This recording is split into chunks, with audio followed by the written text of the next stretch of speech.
ಆಗಿ ಬಂದಿದೆ. ಎಲ್ಲ ಟ್ರೈ ಮಾಡಿ ಹೇಳಿಯಪ್ಪ. ಒಂದು ಬೌಲು ಬಾದಾಮಿ ತಗೋತೀನಿ,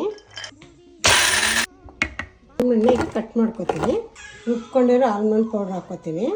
ಅರ್ಧ ಬೌಲ್ ಅಕ್ಕಿ ಹಿಟ್ಟು ಹಾಕೋತೀನಿ. ಮಾಡಿರೋ ಆಲ್ಮಂಡ್ ಹಾಕೋತೀನಿ. ಏಲಕ್ಕಿ ಪೌಡ್ರ್ ಹಾಕೋತೀನಿ. ಬೇಕಿಂಗ್ ಪೌಡ್ರ್ ಹಾಕೋತೀನಿ.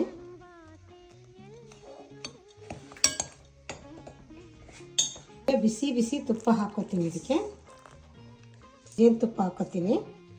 ಇದು ಚಪಾತಿ ಥರ ಈಗ ಕಲಿಸ್ಕೊತೀನಿ.